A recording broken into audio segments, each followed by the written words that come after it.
केंद्रीय सामाजिक न्याय व अधिकारिता मंत्रालय अंतर्गत दिव्यांग बांधवांना मोफत साहित्य वितरण कार्यक्रम संपन्न। याबाबत वृत्त असे की धुळे शहरातील अग्रवाल विश्राम भवन या ठिकाणी दिनांक 23 नोव्हेंबर 2022 रोजी संध्याकाळी 4 वाजता घेण्यात आला, ज्यात प्रामुख्याने खासदार डॉक्टर सुभाष भामरे यांच्या उपस्थितीत सदर केंद्रीय सामाजिक न्याय व अधिकारिता मंत्रालय अंतर्गत दिव्यांग बांधवांना या ठिकाणी मोफत साहित्य वितरण करण्यात आले। सदर या कार्यक्रमासाठी श्री महिला बालकल्याण व अपंग पुनर्वसन विकास मंडळ धुळेचे अध्यक्ष सौ अंजली बाविस्कर यांनी या कार्यक्रमासाठी अथक परिश्रम घेतले, तर सर्व दिव्यांगांना त्यांच्या माध्यमातून पाठपुरावा करत हजारो दिव्यांग बांधवांना या ठिकाणी साहित्य वाटप करण्यात आले। या कार्यक्रमाप्रसंगी डॉक्टर सुभाष भामरे, जिल्हा परिषद अध्यक्ष इंजिनियर अश्विनी पवार, जिल्हा पोलीस अधीक्षक संजय बारकुंड, महिला व बालकल्याण सभापती सौ संजीवनीताई सिसोदे, माजी कृषी सभापती संग्राम पाटील, आशुतोष पाटील, किशोर संघवी, आर के माडी, जिल्हा परिषद सदस्य गोकुळ परदेशी, किशोर आलोर के माडी, भाऊसाहेब देसले, विशाल देसले, कैलास आधार चौधरी, जगदीश देवपूरकर, पंचायत समिती उपसभापती विद्याधर पाटील, जिभाऊ शेंडगे, नेरचे माजी सरपंच शंकरराव खलाने आदी सर्व पदाधिकाऱ्यांच्या उपस्थितीत सदर हा कार्यक्रम घेण्यात आला। तर यावेळेस दिव्यांग बांधवांना 3 चाकी सायकल, कुबड्या, श्रवण यंत्र, वाकर अशा विविध सर्वच साहित्य या ठिकाणी दिव्यांग बांधवांना वाटप करण्यात आले। तर या कार्यक्रमाच्या निमित्ताने या ठिकाणी सर्व दिव्यांग बांधवांच्या वतीने श्री महिला बालकल्याण व अपंग पुनर्वसन विकास मंडळ धुळेचे अध्यक्ष सौ अंजली बाविस्कर यांचे आभार व्यक्त करण्यात आले।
माजी संरक्षण मंत्री केंद्रीय राज्यमंत्री असं म्हणून त्यांना भूषवलेलं आहे। विशेषतः या संपूर्ण महाराष्ट्राचे आरोग्यदूत असंच म्हटलं जाईल. कारण जन्माला घालणारा परमेश्वर असतो, पण वाचवणारा हा डॉक्टर असतो. वैद्यकीय क्षेत्रात अत्यंत मानाचं स्थान भूषवलेले आमचे लाडके बंधू सुद्धा अधिकारी इथं म्हणे, कारण माझे मातेभाषी माझे भाऊ असं 3 पिढ्यांचं हे नातं त्यांनी दृढ केलेलं आहे. आणि महाराष्ट्राला काय संपूर्ण देशाला लाभले असं संपूर्ण देशामध्ये त्यांनी अत्यंत उत्कृष्ट असं कार्य केलेलं आहे. त्याबद्दल त्यांचं सुद्धा खूप मनापासून स्वागत. आपण सगळे इथे जे जमलेले आहेत, देशातील ही संरक्षण राज्यमंत्री म्हणून त्यांनी सगळी कीर्ती मिळवलेली आहे. आपल्या देशाचे खूप चांगलं उत्कृष्ट काम करतात आणि आपल्या कार्यक्रमाला लाभलेले आहेत. आपण त्यांचं सुद्धा स्वागत करूया. आजी सभापती संग्राम पाटील त्याच्या वेळ काढून मला सहकार्य केलं, या संस्थेला सहकार्य केलं आणि आपल्या निवडणूक मार्गावरचा हा इतका सुंदर आणि उत्कृष्ट असा कार्यक्रम आजचा जो घडलेला आहे, याचे सगळं श्रेय अरविंद दादांना मिळाले. अरविंद, तुमचं मनापासून खूप खूप स्वागत. कसं इथे इतक्या दूर आपल्या या कार्यक्रमाला बाबांचं स्वागतासाठी आलेले माझे माहेरवासी सगळे इथे माझे जे भाऊ आहेत ते आलेले आहेत. त्यांचं सुद्धा मी मनापासून स्वागत करते. मोहन दादा, निशांत दादा, दिलीप दादा, सगळं पुरेशी तुमचं स्वागत. आज तुमच्यामुळे एका लाडक्या आपल्या धुळे जिल्ह्याचा खानदेश केला. बाबांचं माझं जे स्वप्न होतं, बाबांचं माझ्याकडून काहीतरी थोडंफार कौतुक व्हावं, कारण त्यांनी जे आजपर्यंत केलेलं आहे ते करण्यासाठी मी खूप छोटी आहे, खूपच छोटी आहे. माझ्या मनात खूप प्रेम आहे बाबांबद्दल, कारण बाबांचं कौतुक लहानपणापासून मी ऐकलेलं आहे. माझ्या वडिलांचे त्यांचे वडील जे आहे त्यांचे पिताश्री होते रत्नाकरराव, ते मित्र होते, हे ऐकलेलं होतं, त्याचं कौतुक ऐकलेलं होतं. आणि लहानपणापासून ऐकलेल्या ज्या गोष्टी आहेत त्या आपण त्यांच्यासारखं छोटंसं का असेना खालीचा वाटा व्हावा आणि काहीतरी करावं, म्हणून मी हे ठरवलं. आणि जर प्रसंग घडतले ते मी थोडा एका शब्दासाठी कार्यक्रमाला ऑलरेडी निश्चित झालेला आहे की 2014 मला ब्रेस्ट कॅन्सर झाला. आणि तो ब्रेस्ट कॅन्सर मधून मी निघून परत थोडीशी उभी राहिली. आणि त्यावेळेला थोडीशी जास्तच घबरत होतं, काही करू शकत नव्हतं. आणि ते करण्यासाठी असमर्थ होती, म्हणून मी बाबांकडे फक्त एक शब्द टाकला की बाबा माझं असं असं काम आहे, मला अडचणी आहेत, माझ्यासाठी काहीतरी करा. आणि एका आपल्या लेकीला, आपल्या बहिणीला एवढं मोठं प्रचंड व्यक्तिमत्व एका शब्दाचा, एका वेळेचा सुद्धा विचार न करता बाबा सलग 2 वर्ष माझ्या पाठीशी खंबीरपणे उभे राहून माझ्या सगळ्या मनातलं, माझ्या सगळ्या इच्छा त्यांनी पूर्ण केल्या. माझ्या सगळं महाराष्ट्रात जे जे काही काम आणलेले होते ते सगळे बाबांनी केले. त्याबद्दल बाबा खूप आभारी आहे, सदैव ऋणी आहे. कधी बाबांनी विचारलं नाही मला की तुझं काय आहे, बस तू हे मला काम दिलं आहे ना, तिथं ते बाबा आले आणि असं काम झालं.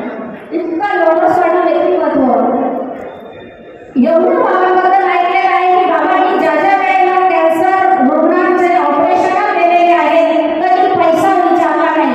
आजच्या काळामध्ये आधी पैसा ठेवावा लागतो आणि मग आपल्याला ऍडमिट व्हावं लागतं. पण बाबांनी हा विचार न करता हजारो लाखो रुग्णांना जीवदान दिलेलं आहे. अशा महान मानवास मी सदैव नम्रपणे अभिवादन करते. मला माझ्या कशाला फोटो पडते बोलते नाही, पण माझ्या भावना तुम्ही समजून घ्या अशी माझी तुम्हाला कळकळीची विनंती आहे. आणि आपल्या या अशा लाडक्या व्यक्तिमत्वास नतमस्तक होऊन माझ्याकडनं जे जे शक्य होईल ते मी करायचा प्रयत्न करेन. आज दिव्यांग दिवसाची आज तरी सुरुवात आहे, कारण 3 डिसेंबर आपण दिव्यांग बांधवांचा आपला दिवस जगामध्ये साजरा करतो. ते दिव्यांग बांधव गेल्या 2 वर्षापासून खरं तर कोरोना काळ होता, अत्यंत सगळं प्रत्येकाचं संघर्षमय जीवन होतं. त्या जीवनामध्ये प्रत्येकाला प्रॉब्लेम्स होते, पण तरी सुद्धा मला हा कार्यक्रम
बऱ्याचशा काही बाकीच्या पण गोष्टी येतात, परंतु मार्ग निघत जातो आणि परमेश्वराने मला असं शक्ती आणि असं बोनस काही दिलेलं आहे की एका वर्षात मी कॅन्सरवरून बाहेर पडून एवढं सगळं वजन त्यांच्या शक्तीने सगळं करत आहे. तर ही यांचीच मला हे सगळं मला देणगी आहे. मी खूप खूप आभारी आहे. आता जास्त वेळ न घेता जे मंचावर आलेले आपले सगळे त्यांच्या हस्ते